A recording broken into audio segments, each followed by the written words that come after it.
Well, she would have graduated with the class of 2000, but Rachel Joy Scott was one of 12 classmates and a teacher who lost their lives in the Columbine High School massacre in Littleton, Colorado on April 20th, 1999.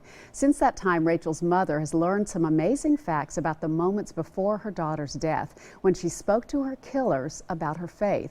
Her mother has also found such inspiration in Rachel's journals that she wanted to share them and Rachel's story with the world. Beth Nimmo is in Nashville this week visiting the set of the movie that's being filmed here. It's called I'm Not Ashamed, the Rachel Joy Scott story. And it's a pleasure to welcome you to Talk of the Town. Thank you so much. Take us back to that time, if you would. I know this is so hard.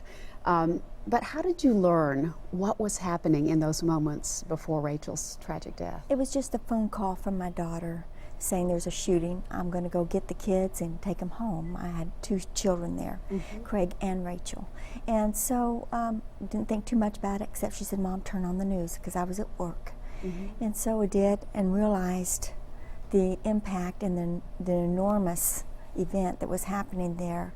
And so we left work and went to where we were supposed to pick up our children. Rachel was shot, and, Yes. and these two young men were classmates of hers. She had tried to witness her faith to them. Yes. And what happened? Well, they knew her, and they knew that she was a Christian, and they created a target list. And so there were certain things that those boys wanted to accomplish that day. Thankfully, not everything on their list happened. But they did spot Rachel, and she did lose her life that day. But she had an opportunity once again to witness to them. She did. They did mock her for her faith. They did ask her if she believed, and she stood strong and answered them. But they did take her life, even though, you know, they asked her if she still believed. So we were able to get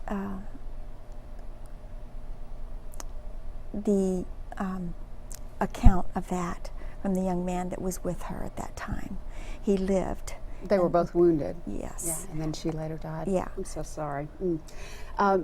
The movie is based on Rachel's journals, and you learned Yes. some amazing things in reading her journals. She left us her story as a teenager, especially regarding her faith. And the movie I'm Not Ashamed is basically, we're taking as many of those writings that she left and creating a storyline around that, trying to use those writings and those drawings to show the life of a young teenage girl in peer settings, you know, public places, that was still trying to be true to her beliefs and her convictions. When we were on set, you were shooting a dream sequence here that looks like it's going to be very powerful. What's it been like for you to be on set watching a girl playing your daughter Rachel and seeing all these events unfold? It's been amazing. It's been amazing to be able to see.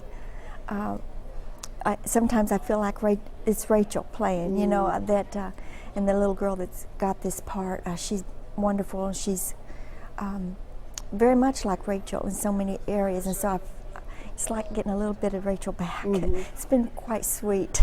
Well, finding some hope in the midst of tragedy, you know, something good is going to come from this movie, I know. Yes. Beth, thank you so much for being with us and sharing this story. The film called I'm Not Ashamed, the Rachel Joy Scott story, opens on April 20th, 2016, and they'd love to have groups get involved and share that film so it can get a nationwide release. For more information, you can go online to I'mNotAshamedFilm.com. We'll put more information on our website as well. Thank you so much. Appreciate you.